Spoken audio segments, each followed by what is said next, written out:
اعوذ باللہ من الشیطان الرجیم بسم اللہ الرحمن الرحیم یا ایہا الذین آمنوا اتقوا اللہ حق تقاتہ ولا تموتن الا وانتم مسلمون۔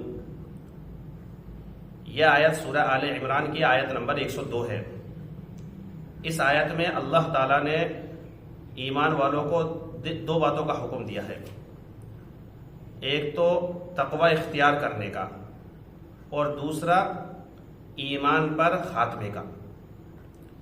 اللہ تعالیٰ فرما رہے کہ ایمان والو اللہ سے ڈرو، یعنی تقوی اختیار کرو، اور تقوی کا حق یہ ہے کہ انسان تمام کاموں کے اندر اللہ کی مرضی کو تلاش کرے اور کوئی بھی کام اللہ کی مرضی کے خلاف نہ ہو۔ اگر ہمارے اندر عزیز ساتھیوں تقوی آ جائے، اللہ کا خوف ہمارے دلوں کے اندر آ جائے، تو تمام کام ہمارے لیے سہل ہو جائیں گے، آسان ہو جائیں گے۔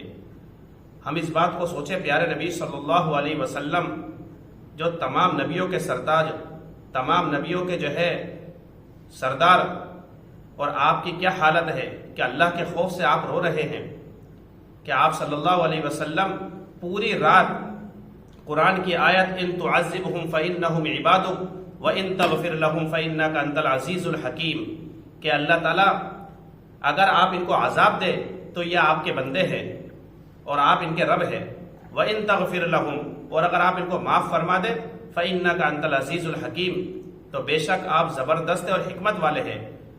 تو پیارے نبی صلی اللہ علیہ وسلم نے پوری رات اس آیت کو روتے روتے گزار دی۔ حضرت ابو بکر صدیق رضی اللہ تعالیٰ عنہ کی حالت دیکھیں کہ اللہ کا خوف ان کے اندر کتنا زیادہ تھا۔ یوں فرمایا ابو بکر صدیق رضی اللہ تعالیٰ عنہ تمام نبیوں کے بعد سب سے افضل انسان ہے، افضل البشر بعد الانبیاء، جن کا اتنا بڑا مقام اور مرتبہ ہو، اور ان کی کیا حالت ہے کہ اللہ کا خوف ان کے اندر اتنا زیادہ کہ وہ فرماتے ہیں کاش میں کوئی درخت ہوتا جو کاٹ دیا جاتا، کبھی فرماتے میری ماں نے مجھے جنا ہی نہ ہوتا، کاش میں کوئی گھاس ہوتا جس کو جانور کھا جاتے۔ یہ اللہ کا خوف ان حضرات کے اندر تھا۔ حضرت عمر فاروق رضی اللہ تعالیٰ عنہ، جن کے نام سے اچھے اچھے بادشاہ کانپتے تھے، ڈرتے تھے، اور ان کی حالت اللہ کے خوف سے یہ ہے، کبھی کوئی تنکا اٹھاتے اور کہتے کاش میں یہ تنکا ہوتا، کاش مجھے میری ماں نے پیدا ہی نہ کرا ہوتا۔ یہ ان لوگوں کا حال ہے جن کو جو ہے رضی اللہ عنہم ورضوا عنہ کا خطاب ملا ہوا ہے کہ اللہ تعالیٰ ان سے راضی ہے۔ یہ نبیوں کا حال ہے، اور آج اس امت کا حال دیکھا جس ساتھیوں کہ ہماری حالت کیسی ہوئی ہوئی۔ یہ امت اللہ کا خوف ہمارے دلوں سے نکل چکا ہے، اللہ کا ڈر ہمارے دلوں سے نکل چکا ہے۔ اللہ تعالیٰ جگہ جگہ قرآن میں فرماتا ہے یا ایھا الذین آمنوا اتقوا اللہ ولتنظر نفس ما قدمت لغد واتقوا اللہ، کہ ایمان والو تم اللہ سے ڈرو اور ہر انسان یہ دیکھے کہ اس نے کل کی کیا تیاری کی ہے، یعنی قیامت کی اس نے کیا تیاری کی ہے۔ اللہ فرماتا ہے واتقوا اللہ ربکم، اے لوگو تم ڈرو اس اللہ سے جو تمہارا رب ہے۔ ایک جگہ فرمایا یا ایھا الناس اتقوا ربکم ان زلزلۃ الساعۃ شیء عظیم، اے لوگو تم ڈرو اپنے رب سے، بے شک قیامت کا زلزلہ یہ بہت بڑی چیز ہے۔ تو جگہ جگہ جو ہے اللہ تعالیٰ نے اللہ تعالیٰ سے ڈرنے کا حکم دیا ہے۔ اگر یہ اوصاف، یہ صفت ہمارے اندر آ جائے تو ہمارے لیے تمام کے تمام کام کرنا آسان ہو جائے۔ جس ساتھیوں صحابہ اکرام کی حالت دیکھ کے اللہ کے خوف سے کتنی زیادہ تھی۔ حضرت عبداللہ ابن عمر رضی اللہ تعالیٰ عنہما کے بارے میں آتا ہے کہ وہ اللہ کے خوف سے اتنا روتے تھے، اتنا روتے تھے کہ ان کی آنکھیں خراب ہو گئیں۔ کسی نے ایک مرتبہ ان کو دیکھ لیا تو فرمایا میرے رونے پر تعجب کرتے ہو؟ اللہ کے خوف سے تو چاند اور سورج بھی روتے۔ تو یہ صحابہ کا حال۔ تو اللہ تعالیٰ نے اس آیت کے اندر دو چیزوں کا حکم دیا ہے۔ پہلی چیز کیا ہے؟ اللہ تعالیٰ سے ڈرنے کا۔ تو ہم کو چاہیے تمام مسلمانوں کو کہ ہمارے دلوں کے اندر سب سے زیادہ خوف اگر کسی کا ہونا چاہیے تو اللہ کا ہونا چاہیے۔ یوں فرمایا جو انسان اللہ سے ڈرتا ہے تمام مخلوق اس سے ڈرتی ہے، اور جو انسان اللہ سے نہیں ڈرتا تمام مخلوق اس کو ڈراتی ہے۔ تو اللہ کا خوف اپنے دلوں کے اندر پیدا کرے۔ جب اللہ کا خوف آ جائے گا تو نماز پڑھنا ہمارے لیے آسان ہو جائے گا، پڑوسیوں کے حقوق ادا کرنا ہمارے لیے آسان ہو جائے گا، رشتے ناطے برقرار رکھنا ہمارے لیے آسان ہو جائے گا، روزے رکھنا ہمارے لیے آسان ہو جائے گا، یتیموں، مسکینوں اور بیواؤں کی مدد کرنا ہمارے لیے آسان ہو جائے گا، والدین کی خدمت کرنا ہمارے لیے آسان ہو جائے گا۔ دین کے ہر شعبے کے اندر اور دین کے ہر کام کے اندر ہمارے لیے جو ہے تمام کام کرنا آسان ہو جائے گا۔ یہ پہلی چیز اللہ تعالیٰ نے بیان فرمائی۔ دوسری چیز، ایمان والوں کو یہ حکم دیا ہے کہ تمہاری موت اس حالت میں آنی چاہیے کہ تم ایمان والے ہونے چاہیے، یعنی مسلمان ہونے چاہیے۔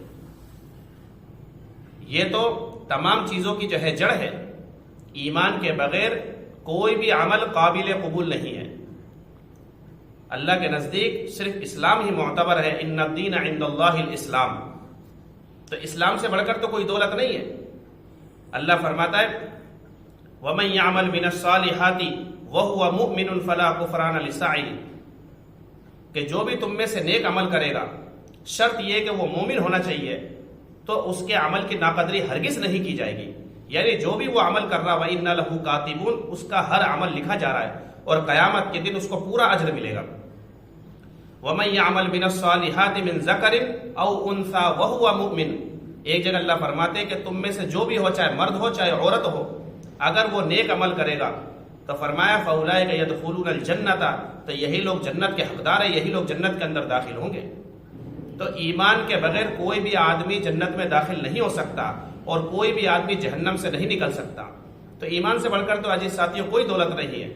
حضرت یوسف علیہ السلام کا آخری وقت ہے اور اللہ رب العزت سے دعا فرما رہے توفنی مسلما والحقنی بالصالحین، کہ اللہ تعالیٰ مجھے اسلام پر موت عطا فرما اور مجھے نیک لوگوں میں شامل فرما۔ سورہ یوسف کے اندر یہ پورا کا پورا واقعہ ہے۔ سورہ یوسف کے اندر اخیر میں جو ہے یہ آیت آتی ہے توفنی مسلما والحقنی بالصالحین۔ جب پورا واقعہ ختم ہو گیا، اخیر میں یوسف علیہ السلام کیا دعا کر رہے ہیں کہ اللہ تعالیٰ مجھے مسلمان بنا دے۔ یہ نبیوں کا حال ہے۔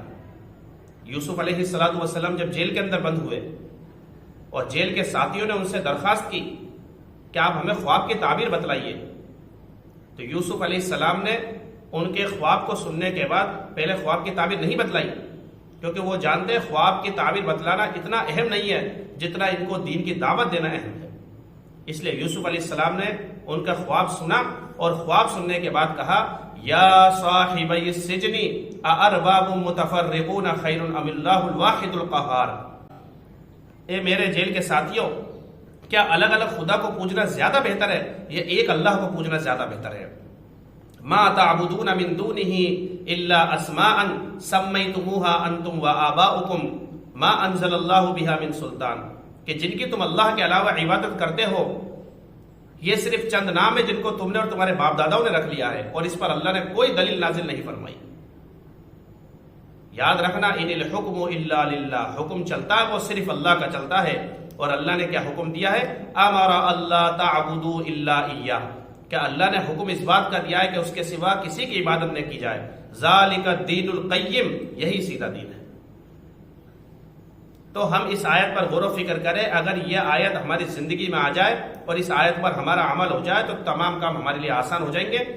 اس میں دو باتیں اللہ نے بیان فرمائی ہے، ایک تو تقوی اختیار کرنے کا حکم دیا ہے، اللہ سے ڈرنے کا حکم دیا ہے، اور دوسرے اسلام پر موت کا حکم دیا ہے کہ تمہاری موت اس حالت میں آنی چاہیے کہ تم مومن ہونے چاہیے ہو۔